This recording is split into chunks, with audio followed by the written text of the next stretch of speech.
Muchas gracias por la invitación. Es un honor estar acá compartiendo con ustedes esta experiencia de aprendizaje que en conjunto con varios colegas hemos desarrollado a lo largo ya de un poco más de 2 años. Curiosidad, interés, principalmente partiendo por temas como mencionaba acá de las TICs, nos llevaron a interrogar e indagar respecto de esta nueva herramienta que se nos presentaba, que apareció allí a finales del 2022, a pesar de que tiene una larga data.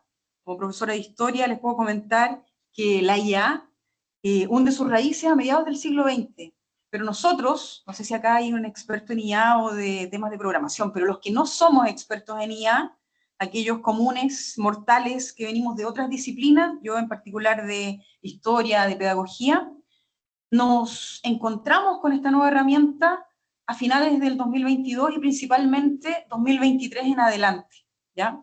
Por lo tanto, somos novatos, por lo tanto, somos principiantes. Y allí es donde es necesario también reconocer estas diferencias. O sea, están los expertos en IA, tenemos a John Atkinson en Chile que nos ilustra periódicamente respecto de qué es la IA y todo lo que corresponde a los conceptos de larga data, no esta nueva que nosotros conocemos, la IA generativa de la que nosotros vamos a hablar hoy.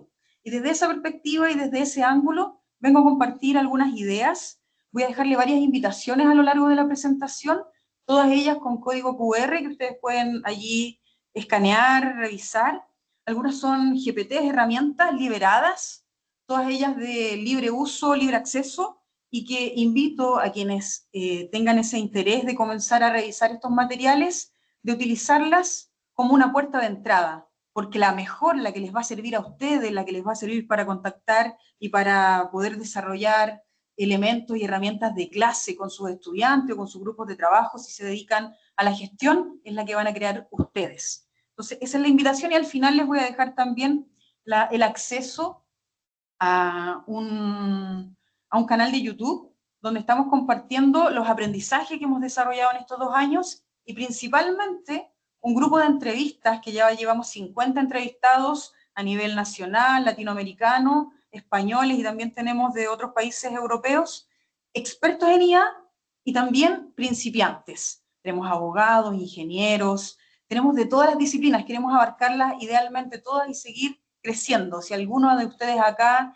ya tiene experiencias con la IA y quiere compartirla, vamos a abrir este espacio también para que ustedes nos puedan comentar. Bien, ¿cuál va a ser las temáticas que vamos a recorrer acá? En primer lugar, nos vamos a preguntar cuáles son las opciones que tienen las instituciones educativas o cuáles son aquellas preguntas que comúnmente se están planteando las instituciones educativas respecto de esta nueva herramienta, y no solo herramienta, sino que una nueva realidad que no esperó a que la busquemos, sino que nos está invadiendo por todas partes. ¿Qué hacer con la IA en educación? El impacto que ha tenido la IA en educación. Algunas consideraciones muy breves respecto de los temas éticos en la implementación de la IA. Vamos a preguntarnos cómo podemos transformar a esta herramienta en un asistente que nos ayuda en nuestras labores, en un tutor que nos ayuda a poder desarrollar el aprendizaje de nuestros estudiantes, o en un personaje que nos puede también colaborar en la simulación, por ejemplo, las simulaciones clínicas. Vamos a ver la selección de herramientas de IA para la educación y al final vamos a profundizar en ChatGPT como herramienta, aun cuando sabemos que existe una multiplicidad de herramientas que podemos utilizar. Estas son algunas de las opciones, no es el camino y el orden, sino que algunas instituciones se preguntan por dónde comenzar, regulando, escribiendo manuales, escribiendo protocolos, escribiendo restricciones, reglamentos para prohibir el uso, restringirlo o sancionarlo, capacitando a sus docentes. Muchas instituciones partieron por allí, dictando charlas, dictando capacitaciones, diagnosticando, haciendo investigaciones, haciendo encuestas para saber qué tanto saben y qué no saben de inteligencia artificial los docentes, los colaboradores, los estudiantes, colaborando, contratando empresas, algunas instituciones ya partieron por allí, contratando empresas que vengan a brindar soluciones y que puedan ofrecer algún recurso para la enseñanza-aprendizaje o para la gestión de temas de admisión, de atención de estudiantes, innovando incentivando el ensayo y error al interior. Ese ha sido uno de los caminos que ha tomado la institución en la que me desempeño, la UDLA,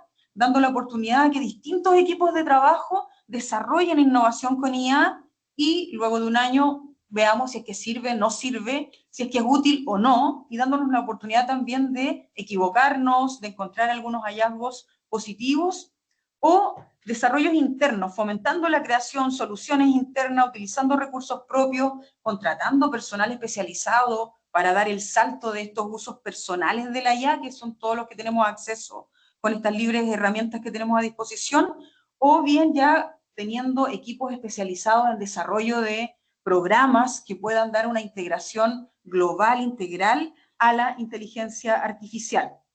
La integración de la IA en educación requiere un enfoque estratégico, una reflexión ética, una innovación, una colaboración. En el fondo podemos, cada uno de nosotros como personas, como individuos, tener algunos ejemplos, algunas innovaciones, pero ninguna de estas golondrinas va a ser verano si es que la institución no toma una decisión estratégica de inversión, una decisión estratégica de llevar estos pilotos a nivel institucional.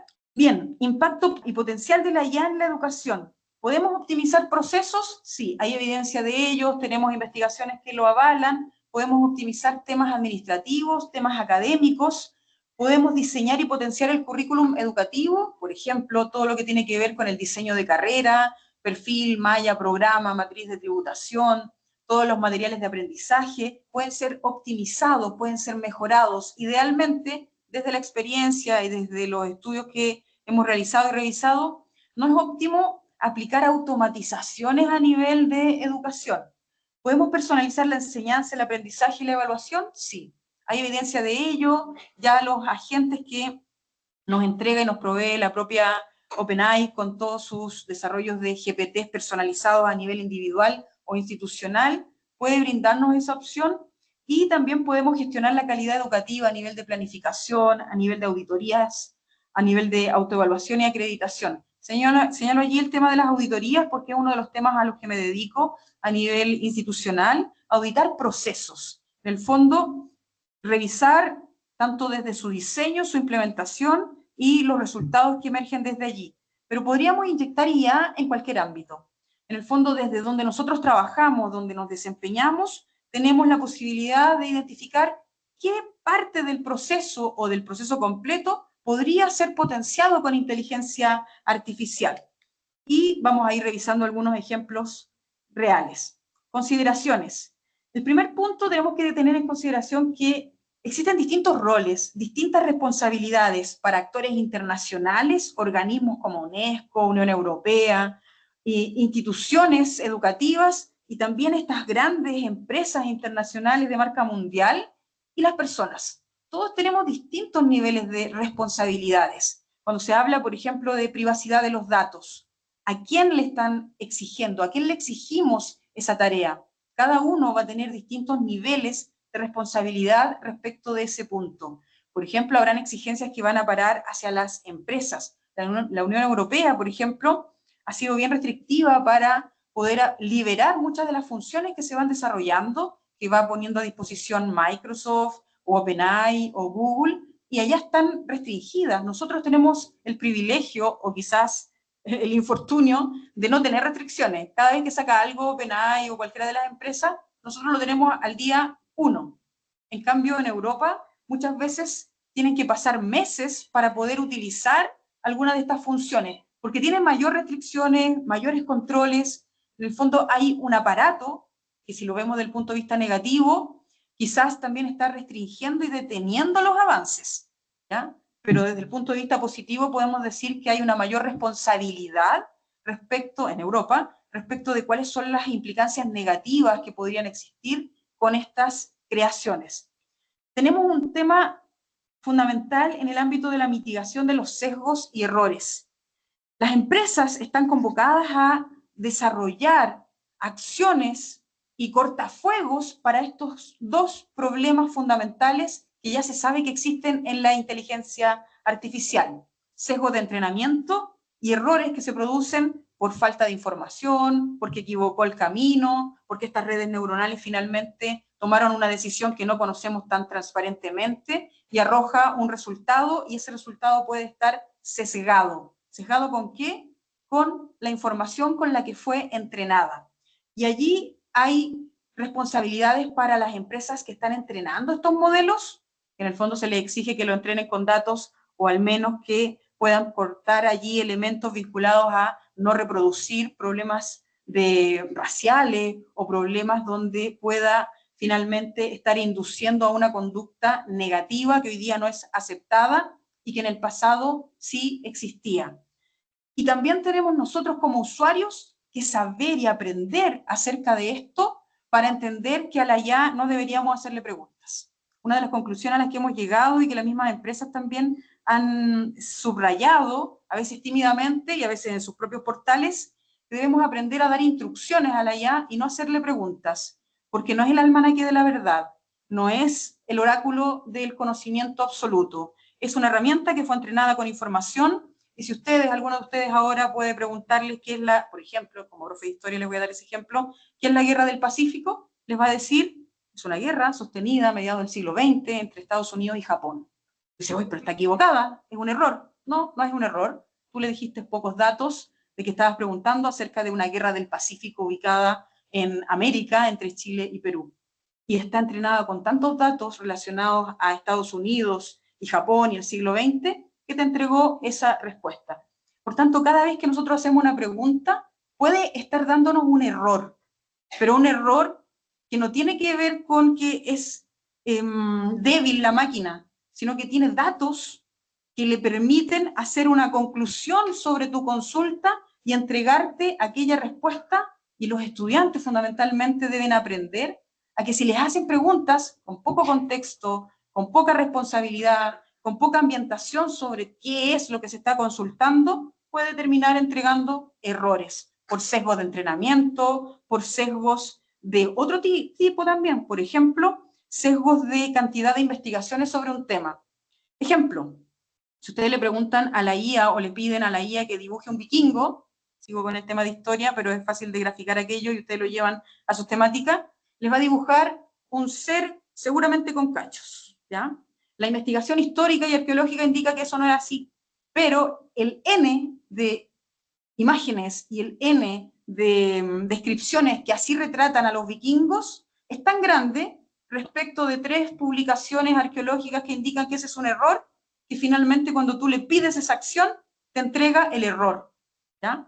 Entonces, ahí es donde cuando usamos estas herramientas para cualquier foco en el fondo, ya sea educativo, laboral, debemos saber que puede estar incidiendo allí un sesgo fundamentalmente por entrenamiento.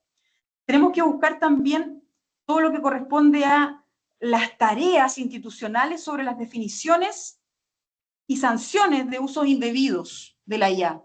Las instituciones, esto es una tarea que UNESCO propone a los gobiernos, propone a las instituciones educativas fundamentalmente, que tiene que haber una reflexión interna respecto de cuáles van a ser las sanciones que van a tener las personas que incurran en crear imágenes que no corresponden, que hieren sensibilidades, que atacan finalmente la integridad de una persona. Tenemos en Chile varios ejemplos, ya en el mundo varios ejemplos, donde se han utilizado herramientas de IA para crear imágenes con connotación sexual que atañen a personas, en algunos casos a niñas de colegios, y eso tiene que tener una sanción.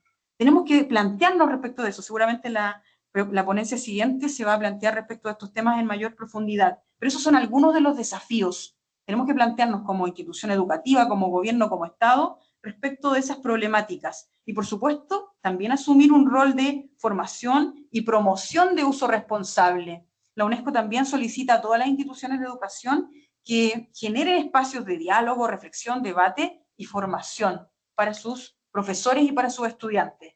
Los grandes monstruos de la IA le llaman, aunque cada una de estas palabras tiene también un debate, alucinaciones, errores, sesgos. Se podría definir o meter todo esto en un solo saco como un comportamiento, una respuesta errónea de la IA que podemos aprender a mitigar, ¿ya? Esa es la gracia de todo esto y este es el foco de esta ponencia. Esto existe. Lo primero que deberíamos saber cuando vamos a permitir, orientar, aceptar el uso de la inteligencia artificial en el contexto laboral o educativo, tendría que ser también la necesidad de comprender que esto puede ocurrir. Puede estar alucinando. Esa palabra, aunque es cuestionada hoy día, ha sido atribuida a un comportamiento cuando le hacemos una solicitud o pregunta y empieza a inventar. La más clásica en el ámbito educativo es que cuando tú le dices, dame 50 textos especializados en leyes de inteligencia artificial, te va a entregar 50 textos. Los primeros 2 es altamente probable que existan. Los siguientes son un invento, ¿ya? Y te va a dar inclusive el DOI y un enlace que te conduce muchas veces a ninguna parte, ¿ya? Pero esa alucinación puede estar en cualquier tema, en cualquier consulta, y por eso es mejor no hacerle preguntas. Darle órdenes de trabajo, entregarle el contexto suficiente, decirle en qué manual debe basarse, en qué autor, porque de lo contrario va a estar inventando. Se comporta de manera creativa, ¿ya? Cuando la creatividad está dada en una tarea de composición musical, de un libro inventado, un libro ficticio, muy bienvenida la alucinación o el invento creativo. Pero cuando estamos tratando de biología, de temas históricos o de cualquier tema de las disciplinas que ustedes desempeñan como docentes, no queremos alucinaciones, ¿ya? Lo mismo ocurre con no queremos errores y no queremos sesgos, no queremos que nos traiga información del pasado errónea, ejemplo que podemos encontrarlo en algunas publicaciones. Entonces tenemos que saber estos elementos, y a veces cuando estamos aquí decimos mejor no usemos IA porque tiene tantos riesgos, ¿para qué la voy a meter en mi sala de clases yo enseñando biología celular si le puede terminar enseñando solamente cosas equivocadas? Bien, asumiendo que esa realidad existe y esos problemas existen, nosotros podemos hacer que la IA, todas estas herramientas que nos mencionaba en la ponencia inicial, podemos convertir a esta inteligencia artificial en un asistente que colabora con nosotros, en un tutor que permite enseñar o enseñarnos a nosotros mismos. Nosotros podemos tener tutores que nos enseñen acerca de inteligencia artificial, por ejemplo. Podemos también convertirla en un personaje. Como profe de historia pienso en personajes históricos, en Napoleón, en Winston Churchill o cualquier personaje histórico. Cuando eso lo vemos en el ámbito de la medicina, ese personaje es un paciente generalmente, o un experto en algo. Entonces podemos tener esta posibilidad, y aquí nosotros nos comprometemos a seguir avanzando respecto de lo que ya hizo la empresa creadora de la IA. En el fondo, aportar un poquito de programación, pero en lenguaje natural, no programadores. Y eso podemos hacerlo. Vamos a ir viendo cómo podemos interrogar estas herramientas para llegar a convertirlas en algo potente. Yo sugiero que llenemos de preguntas a cualquier herramienta que llegue a nosotros. Vamos a darnos cuenta que todos los días emergen un montón de herramientas, un montón de empresas que quieren vendernos algo a la institución educativa, y me imagino que a todas las autoridades de acá le llegan muchas ofertas. Muchas de ellas corren con ChatGPT abajo o con Cloud, ¿ya? Entonces, lo que tenemos que interrogar, y es uno de los ejercicios que yo hago al menos cada vez que me presentan una nueva herramienta, yo asisto y voy a estas reuniones donde las personas o las empresas quieren mostrarnos algo, porque muchas veces igual pueden aportar. ¿Qué preguntas yo sugiero? ¿Qué es? ¿Para qué sirve? ¿Cómo se usa? ¿Es confiable? ¿Qué ventajas ofrece? ¿Cuáles son los riesgos? ¿Es accesible para todos o tenemos que pagar 200.000 pesos o $200 como en el caso ahora actual de OpenAI? ¿Cómo contribuye a la personalización del aprendizaje? ¿Qué habilidades se necesita para usarla? ¿Necesito ser programador o puedo ser cualquier disciplina? ¿Cómo afecta la relación entre el estudiante y el profesor?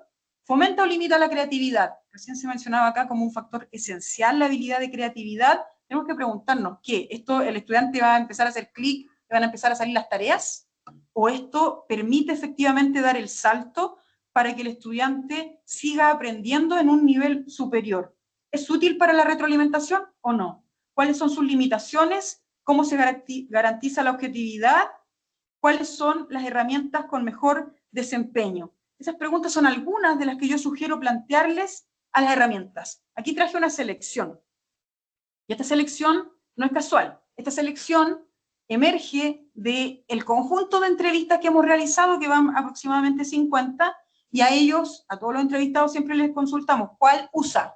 Estas son todas las que usan estos entrevistados. Todos coinciden en ChatGPT, todos se maravillan con sus potencialidades, su uso. Cloud, Notebook LM, que es la única que yo rescato de Google hasta este minuto. Yo creo que el Google va a ser el monstruo de la IA dentro de unos años. Se ha tomado su tiempo para hacer las cosas bien, porque parece que allá está mucho más permitido el ensayo y el error. Se equivocan mucho, pero es porque hacen mucho. Todos los ejemplos que uno ve muchas veces de los errores de la IA son de Google, y también son la empresa que escribió por primera vez el artículo que dio paso para que OpenAI creara su inteligencia artificial conocida como ChatGPT. Bien, ¿en dónde se ubican todas estas herramientas? Hay algunas que son de investigación, otras que son exclusivamente relacionadas con crear asistentes como Poe, hay otras que nos permiten crear imágenes, música, código, esquemas y visualizaciones, búsqueda de información, propuestas de aprendizaje, podcast, que es la que yo más valoro de Google, NotebookLM en particular, análisis de datos, y la principal para mí, la creación de asistentes, la creación de bots, donde tenemos algo que decir. ¿Cómo llegar a elegir de este mar de cosas que hoy día seguramente aparecieron 100 más? ¿Cómo elegir la mejor? Yo sugiero que se deba interrogar y consultar a la IA respecto de la capacidad para generar contenido confiable, capacidad para atender instrucciones complejas, nivel de personalización, ¿qué puedo hacer yo o solo hace lo que determinó la empresa? Capacidad para manejar diversos formatos, ¿puedo pedirle imágenes, texto, tabla, video, o es algo muy restrictivo? Y posibilidad de convertir la herramienta en asistente, tutor o personaje. Si yo le aplico estas preguntas a todas las IA, resulta ser que muy pocas son posibles de ejecutar todas estas acciones. ¿Qué tipo de interacciones podemos llegar a tener con la IA? Considerando que están todo este mar de posibilidades y considerando que lo más ideal es llegar a crear algo nosotros adicional a lo que ya la empresa definió. Podríamos partir, y seguramente acá hay alguien que no tenga interacción. Es probable que ustedes obviamente saben de ChatGPT, de estas herramientas, pero se ubiquen acá en el nivel inicial de sin interacción, o en el nivel de le hago una pregunta, o en el nivel de le hago una solicitud, o le doy una instrucción, o creo ya herramientas de GPT o bot o copilot, o copilotos como los de Microsoft, o los pongo ya a interactuar a todas estas herramientas. Ahí la pregunta la dejo para ustedes. ¿En qué nivel ustedes se ubican? En cualquiera de los niveles que se ubiquen, la orientación y la reflexión y el aprendizaje que llevamos en este momento, al menos en el grupo de trabajo en el que me desempeño, es que lo ideal es que nosotros lleguemos y hagamos esta transición hasta llegar a crear nuestros propios asistentes. Y allí la propuesta es aprender a dialogar con estas herramientas, aprender a dialogar, le llamamos aquí, con estas máquinas. Probar diferentes enfoques, dar instrucciones, aportar contexto general, evitar preguntas abiertas sobre todo, solicitar ejemplos, detalles, asignarle un rol, compórtate como un experto en algo, iterar, refinar, exigir formatos específicos, combinar varias acciones o tareas. Indico aquí este tema de aprender a dialogar con las máquinas, porque al inicio de los tiempos se enfatizó mucho en la tarea de aprender a hacer prompt, aprender a hacer instrucciones. Yo creo que en realidad, con el avance que ha tenido en estos 2 años la inteligencia artificial, lo que debemos aprender es aprender a hablar con la máquina, que no es distinto de hablar con una persona y un colaborador. Mientras más claridad nosotros tengamos respecto de qué es lo que buscamos, mayor eficiencia va a tener el resultado. Yo hago aquí la comparación respecto de cuando uno tiene un equipo de trabajo y da una orden de trabajo como jefatura o como parte de un equipo de trabajo.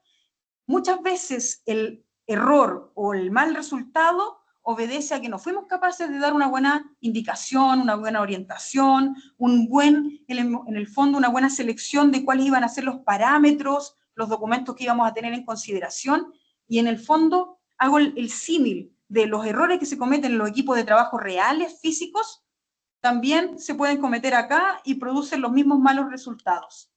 Desde esta perspectiva voy a tomar aquí la palabra prompt, que es lo más natural y es como lo más conocido en este tema de interacción con las máquinas. Cuando uno la busca, esa es la definición de abajo, es la que nos entrega generalmente los manuales o la misma inteligencia artificial, y dice que es una instrucción o un grupo de instrucciones que permiten a la máquina entregar una respuesta y pueden incluir preguntas, pueden tener descripciones o tareas y sirve como guía. Y yo insisto, ojalá nunca le hagamos preguntas, porque no es el oráculo de la verdad.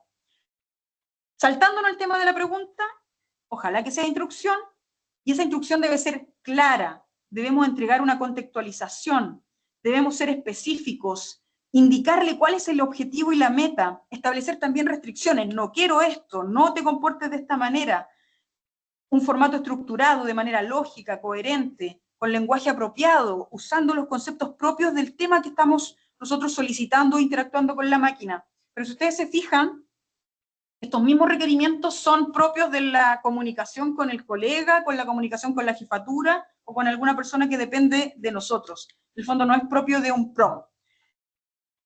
En este contexto y esta forma ya de entender cómo nos vamos a relacionar con la inteligencia artificial, la propuesta, acá voy a mirar una perspectiva muy particular respecto de ChatGPT, porque para mí es una de las herramientas que mayor flexibilidad tiene y mayor posibilidad tiene de responder a los requerimientos. Yo y el equipo de trabajo al que pertenezco hemos llegado a la conclusión de que para que sea realmente potente debe pasar por estos 4 hitos. Primero, debemos personalizar la cuenta. Todos, los de cuenta de pago y los cuentas gratuitas, tenemos esa posibilidad.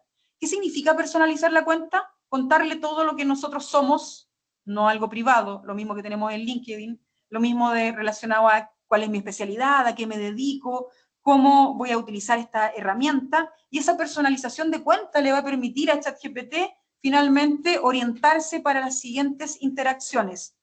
Activar las memorias, esa opción nosotros la tuvimos desde el día 1, de hace un año, en cambio en Europa hace algunas semanas se liberó la posibilidad de activar las memorias. ¿Qué significan las memorias? Que la máquina recuerda tus interacciones previas, recuerda cómo te gustan las respuestas, recuerda todas las tareas que hiciste, recuerda en el fondo toda para que te pueda entregar una mejor solución, una mejor tarea en las próximas interacciones. En Europa, debido a la legislación, cada vez que sale una de estas actualizaciones la restringen, la estudian y después sale un informe, esta ya la liberaron, indicando que no es riesgoso, ¿ya? Tercero, definir si será temporal o recordada la interacción. Nosotros siempre tenemos la posibilidad de decirle a la máquina, no quiero que recuerdes esto, o quiero que lo recuerdes. Yo aconsejo que cuando nos salimos del tema común y de aquellas razones por las que nosotros interactuamos como en la herramienta, ahí ubiquemos la opción de olvídalo, para no contaminar sus habilidades. Y por último, la creación de GPTs. La creación de GPT nos permite finalmente poder aglutinar todas sus habilidades. Estas son las vistas que uno tiene en ChatGPT cuando activo la personalización. En la primera parte es cuando yo le digo quién soy y me orienta. Dile a qué te dedicas, de qué te gusta hablar, para qué vas a utilizar la cuenta, cuáles son aquellos temas o ámbitos en los que te desempeñas, qué instituciones son las que debe tener en cuenta, qué autores también sea una disciplina. Y al final, en la segunda parte del cajoncito acá dice, ¿cómo quieres que ChatGPT responda? ¿Extenso, breve, formal, informal? Y todo esto tú le puedes decir, quiero que siempre tengas en consideración esta situación. Aquí es donde yo le digo, yo soy Ana Enríquez, trabajo con estas personas, me dedico a temas de calidad, ten en consideración todo lo que dice la CNA o todo lo que dicen las agencias de acreditación, que son los temas que en este caso yo me vinculo laboralmente, y con eso finalmente yo no tengo que hacer posteriormente un prompt tan robusto porque yo ya se lo indiqué acá. Y por esa razón yo no puedo decirle, mira, usa este prompt y te va a salir el mismo resultado que a mí, porque si tú no tienes cargada esta información en la parte de la personalización, nunca te va a salir el mismo resultado. Y por esa razón, también yo soy contraria a estos recetarios de prompt. Hay varias instituciones, y tengo también colegas que suelen hacer el prompt perfecto para, no sé, crear rúbricas, para crear materiales de clase, para cualquier cosa, para temas de las profesiones y disciplinas varias. Pero creo que en realidad el prompt perfecto lo va a crear cada persona cuando aprenda a dialogar con estas máquinas. Y lo primero, personalice la cuenta si es que tiene ChatGPT, considerando que es una de las herramientas que mejor desempeño tiene. Todas las semanas se hace el ranking de quién tiene mejor desempeño en matemática, en creación de código, en temas de texto, en imagen, etc. Y suele estar Claude y ChatGPT en primer lugar. Aquí uno tiene la opción en la personalización de activar la memoria o desactivarla. Entonces yo recomiendo activarla, porque en el fondo con eso, y el mismo OpenAI te dice, si tú activas las memorias voy a tener un mejor desempeño porque recordaré lo que te gusta y lo que no te gusta, y ahí es donde te insta también a decir, si un resultado está mal, dímelo, porque lo voy a recordar. O, esta es la forma en que quiero que respondas en las siguientes ocasiones, lo llevo hacia la memoria. Y aquí está siempre la opción de decir, no quiero que recuerdes nada. Hay algunas personas que dicen, yo siempre tengo activo, no recuerde nada, porque no quiero que robe ningún dato mío. Entonces en ese minuto volvió casi Dory, no sé si vieron la Dory de Nemo, es como ChatGPT se vuelve Dory. Nunca recuerda nada, no sabe nada de ti, no sabe cómo te gustan los resultados. Y al final, todo esto se resume en crear GPTs. Y ahí dice, descubre y crea versiones personalizadas de ChatGPT que combina instrucciones, conocimientos adicionales y cualquier combinación de habilidades. Y aquí es donde más tiempo yo he dedicado para utilizar GPTs en mis labores personales, en todas las labores de la vicerrectoría académica, en todos los grupos de trabajo a los que yo audito también, proponiéndoles y entregándoles herramientas de ChatGPT para que puedan optimizar la revisión de sus procesos y la ejecución de los mismos. Por eso es que los voy a invitar aquí a que puedan después hacer los escaneos de los GPTs para que ustedes puedan revisar de qué se trata todo esto que les estoy comentando. Activar las memorias va a permitir que ChatGPT tenga habilidades recordadas, memoria de instrucciones, memoria de formatos, como me gustan las cosas que salgan de la máquina, y memoria de fuentes de información, ¿ya? La IA en educación, entonces, tiene potencial innovador. Hay muchas publicaciones que así lo evidencian. Tenemos varias publicaciones, a mí me gustan varias publicaciones de universidades de Australia, donde inclusive tiene experiencias de estudiantes de doctorado que han seguido durante todo este periodo de tiempo de 2 años para que den testimonios de uso, de errores, de riesgo y de cómo les ha ayudado finalmente a potenciar su trabajo. O sea, tiene potencial innovador. Estas entrevistas que les estoy comentando y que al final les voy a dar el enlace, también cada uno de estos especialistas profesionales nos dan testimonios de cómo finalmente esto realmente puede ser útil si aprendemos a usarla y aprendemos a poder mitigar los riesgos, los errores, los sesgos. Debemos aprender a dar instrucciones, debemos mantener una actitud crítica, idealmente crear asistentes personalizados y específicos para los fines que queremos, entenderla siempre como un complemento, como un facilitador, usarla de manera responsable y siempre transparente, no ocultando que algo fue hecho con IA. Y, por supuesto, asumir la necesidad del aprendizaje continuo. Esto es bien cambiante, pero la estructura base se mantiene, entonces, pero igual tenemos que mantenernos actualizados. Los asistentes virtuales en el ámbito educativo podríamos usarlo, aquí simplemente son ejemplos, porque podríamos tener muchos. En diseño curricular, para los que puedan aquí desempeñarse en temas de currículum, en evaluación, en ámbitos de gestión del currículum, perfiles, mallas, programa, matriz, todos esos procesos, si es que soy capaz de escribir ese proceso, soy capaz también de crear un GPT que me ayude a potenciar esa tarea. Tutores para estudiantes. Podemos generar estas herramientas para que le enseñe al estudiante, para que lo desafíe, para que le dé tareas, para que lo interrogue. Hay unos tutores bien interesantes para preparar tesis o defensas de seminarios o interrogaciones orales, donde lo convertimos en una comisión evaluadora que entrega preguntas, le evalúa la respuesta y le indica, por ejemplo, en qué se equivocó, cuáles son las orientaciones. Tareas de gestión docente, desarrollo profesional, comunicación y colaboración. Aquí ya vienen los ejemplos, y aquí los voy a invitar, les voy a ir dando un par de segundos si es que alguien se siente motivado a revisar esta información. Este GPT, que ustedes como pueden ver allí, tiene 1000 usuarios o más, porque este pantalla se lo di hace varios días, tiene como característica comportarse como un especialista en uso de ChatGPT y otras inteligencias artificiales generativas en educación superior, enseñanza, aprendizaje y evaluación. En el fondo puede abrir el diálogo respecto de ¿y para qué puede servir ChatGPT en educación? Esa tiene como misión. Ese es el primero. El segundo es un asesor curricular.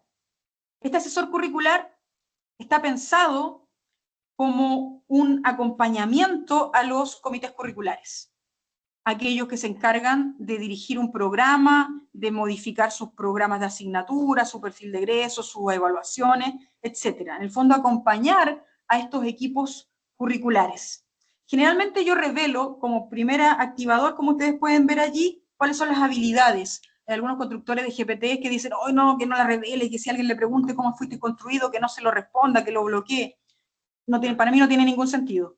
Por esa razón siempre allí están reveladas las habilidades del GPT y todo esto son los que están a libre disposición. ¿Qué significa que están a libre disposición? Que cualquiera de ustedes los puede usar, pero si el día que quieran usarlo de verdad, yo les recomiendo que hagan el propio. Que hagan el propio porque ese va a ser el asesor curricular de la carrera de Derecho, de la carrera de Medicina Veterinaria, y lo alimenten con más información, porque este está preparado para ser todo pero ustedes saben que cuando alguien es todo, es nada a la vez. Pero tiene habilidades, funciona bien, y hay que ir alimentándolo, el usuario lo puede ir alimentando. Por esa razón, debemos considerar que el mejor asistente va a ser el que ustedes mismos personalicen y creen. Este redacta resultados de aprendizaje.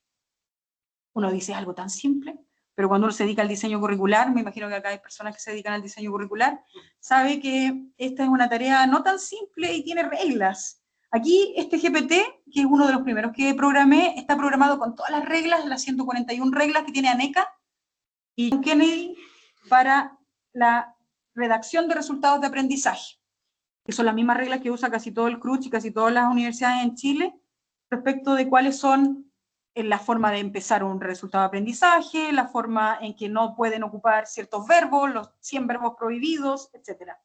Así que este ayuda a redactar o revisar resultados de aprendizaje.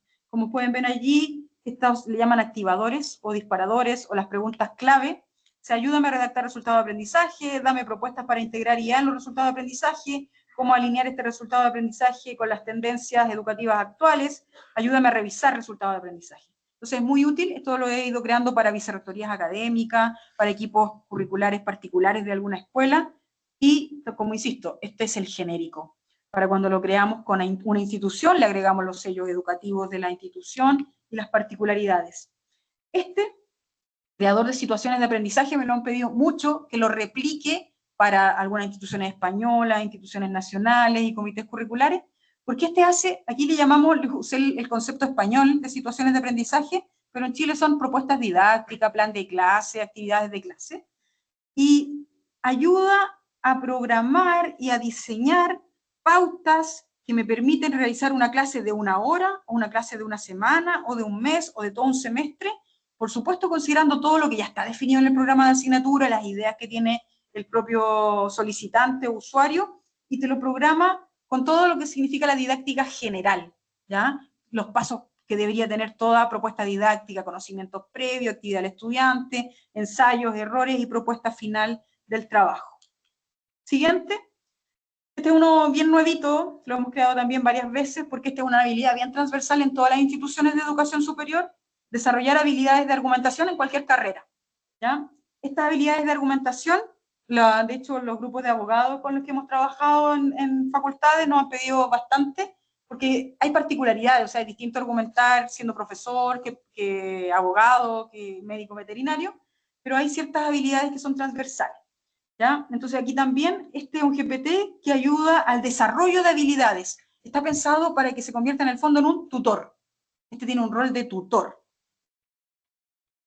Siguiente, este es un simulador clínico que desarrollamos con un grupo de colegas de la Teletón, con un grupo de colegas de la Facultad de Salud, de la Universidad de las Américas, de la Autónoma también, y tiene por objeto convertirse en un simulador clínico interactivo para estudiantes de ciencias de la salud y tiene el objeto de ayudar a preparar el inicio de las prácticas clínicas. Antes de que el estudiante vaya a la práctica, este simulador clínico lo pone en distintos escenarios y el estudiante le puede comentar también todos sus temores, lo que le pasó a su compañero que ya fue a la práctica, y después durante la práctica seguir acompañándolo, ¿ya?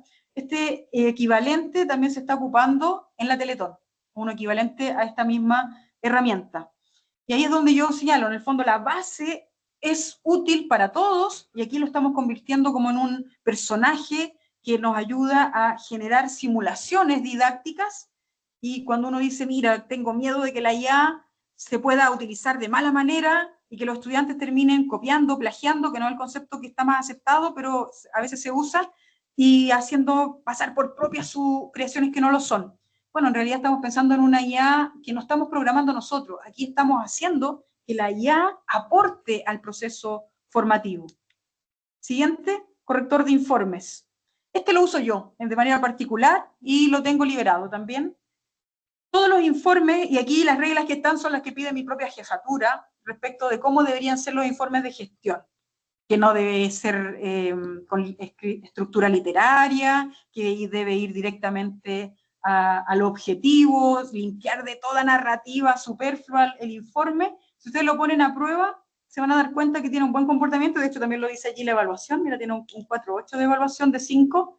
y tiene por objeto orientar cuando tú tienes que entregar un informe, ya sea a tu jefatura de gestión o a contextos relacionados con gestión académica, y creo que es muy útil, y es el que yo más utilizo dentro de mis funciones de auditorías académicas. Siguiente, este lo creamos en distintas versiones para trabajar con grupos de gestión que se dedican a atender a estudiantes, solicitudes, quejas, reclamos internos y externos, CES, CERNAC y todos los que llegan a nivel de atención al estudiante o los que llegan a las autoridades. Muy útil para todos los que se dedican a temas vinculados a gestión académica desde la crisis, desde el conflicto. ¿Cómo está articulado este? Este es el genérico, abierto a todas las instituciones que quieran utilizarlo, pero cuando ya lo quieren hacer, les creamos uno en particular. Está orientado para atender los tipos de consultas que llegan a nivel de CES, fundamentalmente, cómo entender y atender un conflicto y cuáles son las posibilidades de solución en corto plazo, mediano plazo y largo plazo.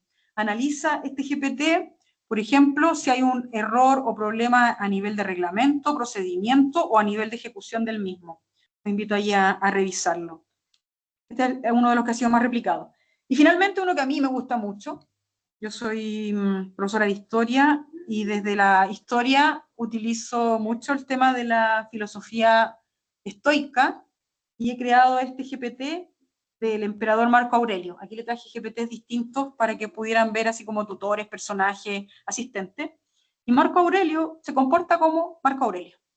Se comporta, está programado con las reflexiones de este emperador y todo el diálogo que tú vas teniendo tiene como objeto ir comportándose como si fuera él el que te está hablando. Ahí los invito a que lo interroguen, pregúntenle si es verdad que murió allí como la película Gladiador, te va a responder que no, que eso es ficción histórica, pero está programado con todo ese comportamiento. Este también fue uno de los primeros que programamos y al principio de los tiempos yo pensaba que todo había que meterle información.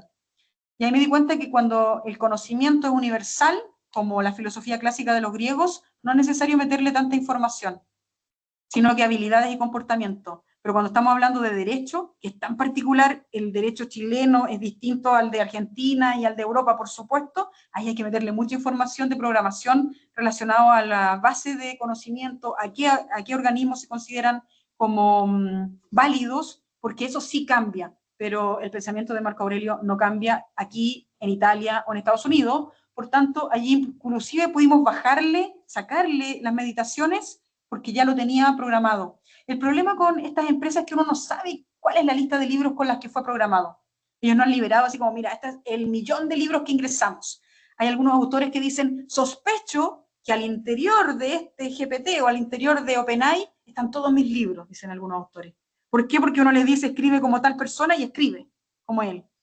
Y efectivamente, no está liberada esa lista de elementos con los que fue programado, pero no cabe duda que fue programado con la literatura clásica de los griegos. Aquí solamente una lista de algunos ejemplos. Yo hasta este minuto he desarrollado alrededor de 150 GPTs, algunos los voy borrando porque los hago como ejemplo en los talleres, otros los creo para instituciones y quedan privados para ellos porque tienen información, y todos los que yo hago, los que quedan liberados son aquellos que no tienen una información particular de una institución. ¿Ya?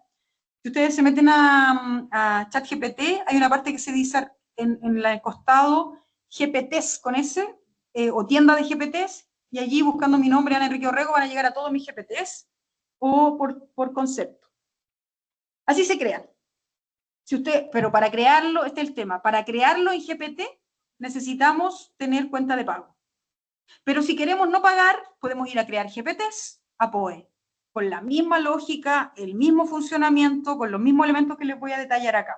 Pero imaginemos que tenemos cuenta de pago de ChatGPT. Ahí, en crear, uno presiona en crear y aquí tenemos la guía para crear esos GPTs. ¿Ya? Así que la pregunta está extensamente, no tan extensa, son como 15 páginas, resuelta allí, guía para crear GPTs personalizados. El ejemplo que está dado acá es de diseño curricular, pero es válido para cualquiera de las temáticas que les acabo de mostrar. Así que allí, para los que tengan interés en aprender a crearlo, tengo muchos, pero muchos videos vinculados a este tema, ¿ya? Cómo crear GPTs personalizados con este método.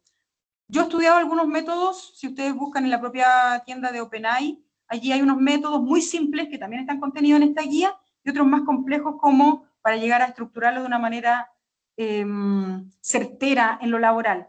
Y aquí está cómo crearlo, ¿ya? Pasos para crear este asistente.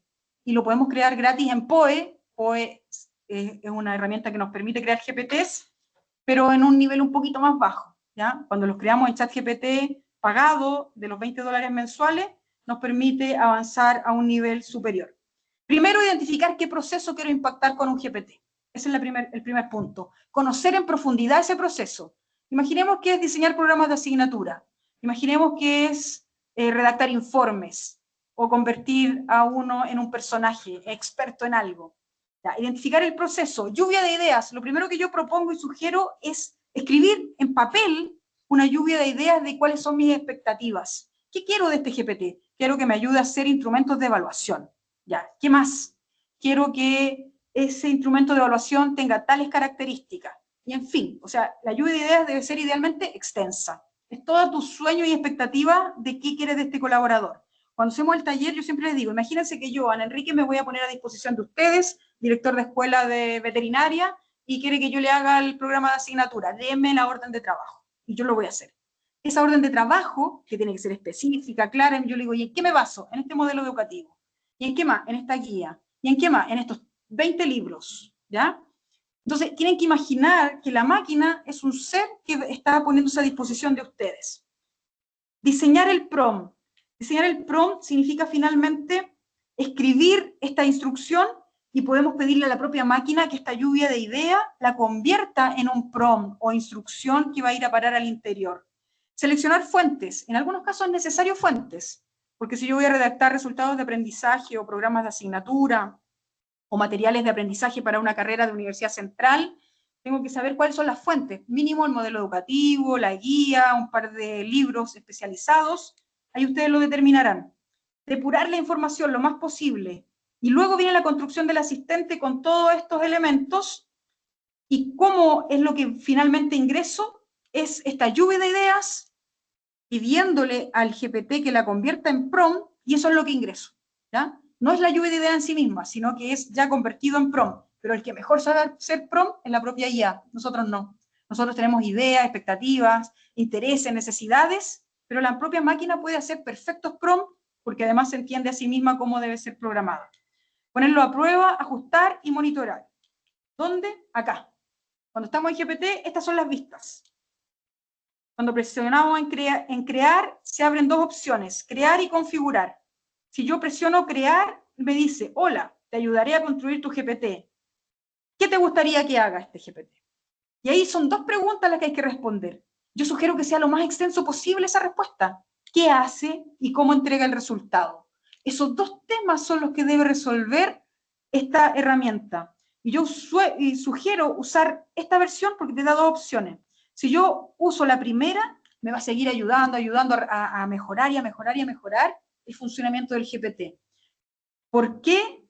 Porque si yo lo hago por configurar, lo que yo le diga no me va a seguir ayudando, ¿ya? En cambio, si yo lo creo por acá, me va a seguir dando sugerencias de formato, de profundización, etc. Y aquí es donde yo puedo crear tutor de aprendizaje, asistente de tarea o personaje, ¿ya? Sí, ahí espero haber resuelto la consulta, ¿no? ¿Sí? Sí, sí, sí. No, si usted tiene que subirlo en PDF. Por ejemplo, el GPT que tiene más elementos de los que yo he preparado, el GPT que ayuda a hacer autoevaluación de carrera. Ese GPT tiene todos los criterios de la CNA, tiene todas las directrices. Sí, de hecho, recomienda que sea 10, y si tienes muchos, júntelos, porque juntos, como un solo documento, funciona mejor que extensa. Sí, sí, se puede fusionar. Se suben. Hay una parte, una sección donde uno sube los PDF, ¿ya? Y por eso uno tiene que lograr identificar lo siguiente. Por ejemplo, si el GPT me ayuda a redactar resultados de aprendizaje, no le suban el modelo completo, el modelo educativo, porque lo va a marear, porque el modelo educativo suele tener muchas páginas y habla de muchas cosas, y misión, y visión, y muchas otras cosas anexas. Subirle solo exactamente lo que corresponde a la habilidad, ¿ya? Y ahí es donde uno va a descubrir que hay GPTs, por ejemplo, yo tengo un GPT que no tiene ni una fuente, que es el que me ayuda a redactar informes, a corregirlo y a mejorarlo, ese no tiene ninguna fuente de conocimiento porque no la necesita. Pero sí tengo un GPT que me ayuda a crear los informes de autoevaluación de las carreras de pedagogía. Ese GPT sí tiene que tener todos los criterios correspondientes a esas carreras, ¿ya? Para que pueda tenerlos en consideración. Entonces, dependiendo del tipo de GPT que uno determine, es la información que le sube. Y allí es donde más tiene que tener detalles respecto de qué hace, es qué quieres que haga y cómo quieres que se comporte, qué preguntas quieres que plantee al usuario. El usuario puede ser el mismo constructor, por ejemplo, los GPTs que yo hago para mí, suelo dejarle con 0 preguntas al inicio, porque yo sé cómo interactúo y cómo lo domino. En cambio, cuando yo pongo a disposición de otros, ese GPT lo primero que le va a dar es, respóndame esta lista de preguntas, porque con eso se va a contextualizar y poder entregar una buena respuesta. Entonces, allí, cuando uno empieza, le puede subir en esta misma sección, puedes comenzar a subir los elementos y los documentos con los que se va a configurar. Bien, consideraciones para crear un buen asistente, entonces, luego de haber señalado lo anterior, cada uno de estos puntos que están sintetizados acá, tiene que ser lo más preciso posible, lo más detallado posible.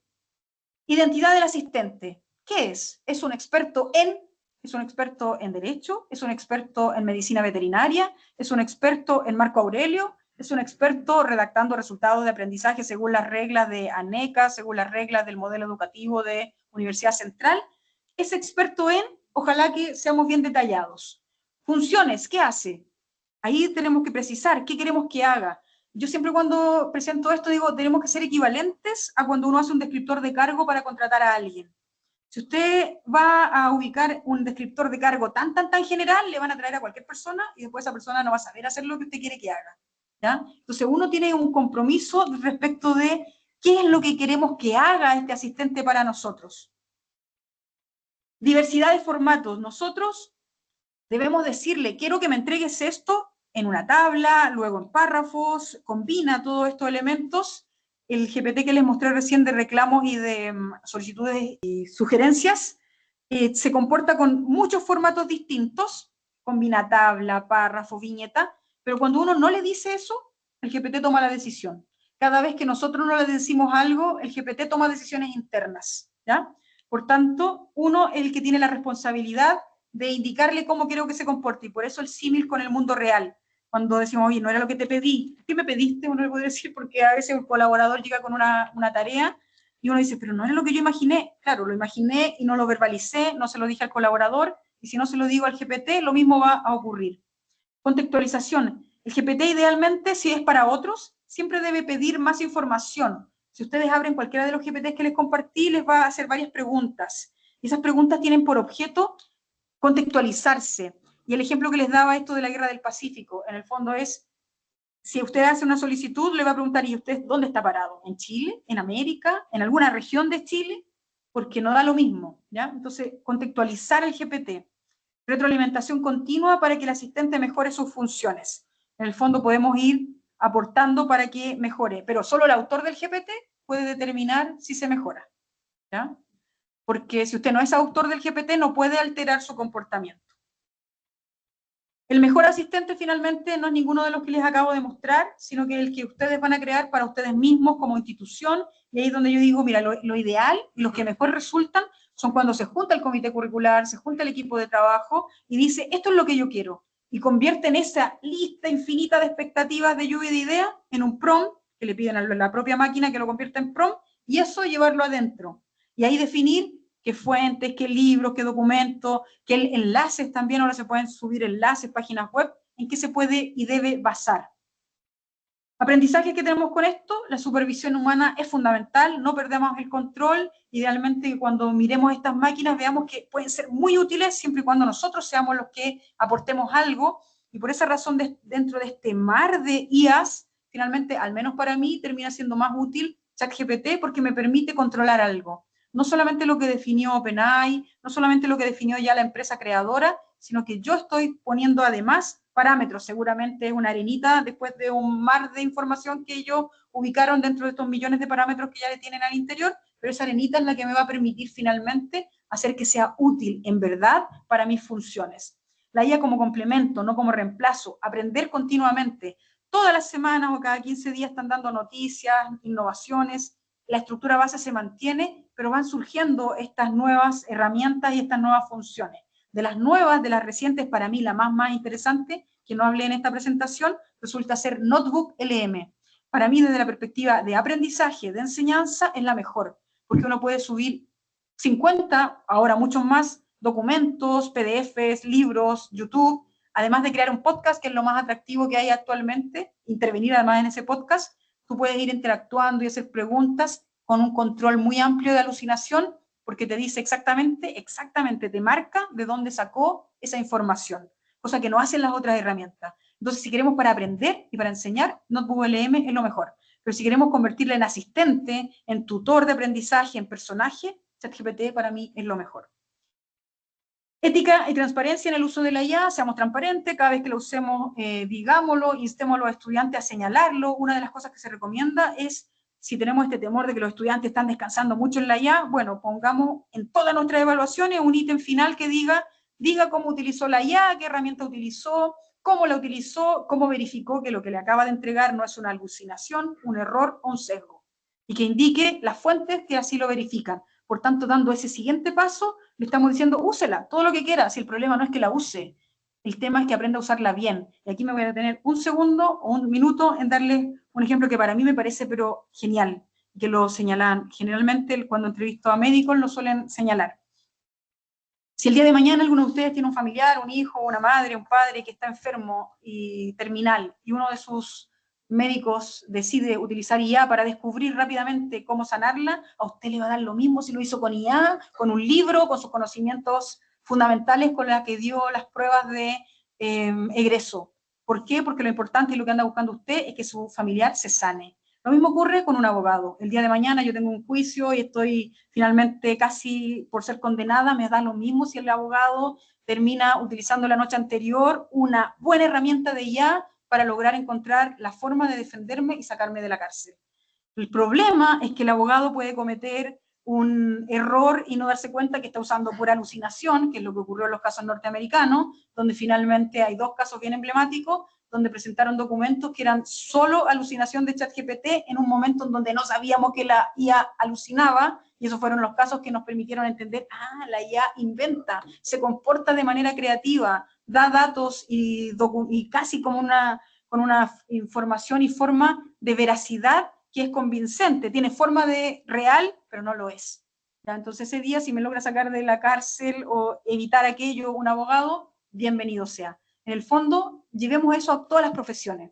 Si yo logro enseñar bien con IA, bienvenida a la IA, pero si en realidad estoy haciendo una simulación donde hago a la máquina hacer los instrumentos de evaluación y el estudiante hace a la máquina hacer la tarea y se terminan revisando entre ellos, ¿de qué sirve? Entonces, esa es la reflexión. El problema no es usar IA, el problema es aprender a usarla bien para dar el salto y seguir al siguiente nivel. Lo mismo pasa con los programadores. Los programadores que están utilizando IA finalmente están dando saltos respecto de tiempos y respecto de eficiencia enormes. Ahí uno de los ejemplos de los entrevistados que yo tengo en el canal es el creador de CodeGPT, Daniel Ávila, un chileno, que finalmente está siendo muy exitoso a nivel mundial, su empresa está creciendo enormemente y tiene como foco ayudar a la programación. ¿Ya? Entonces, otro punto, tener conciencia, la necesidad de que nosotros somos responsables también de mitigar sesgos y alucinaciones, pero en la medida que corresponda, porque yo no estoy entrenando a la máquina por completo, tendrá una responsabilidad la empresa, tendrá responsabilidad el organismo estatal y tendré responsabilidad yo en la medida que corresponda. Y por último, es necesario pensar en la integración estratégica en los procesos académicos. Como les señalaba, ninguna golondrina hace verano, pero un montón de golondrinas pueden al menos abrir la puerta para que comience la institución a tomar decisiones y avanzar en una utilización, implementación responsable. Todos estos elementos, cuando se llevan a nivel institucional, cuestan recursos. ¿Ya? En el fondo, una cosa es pagar los $20 mensuales a nivel personal, pero otra cosa es disponer de IA para todos los docentes, para todos los estudiantes y en todos los procesos estratégicos.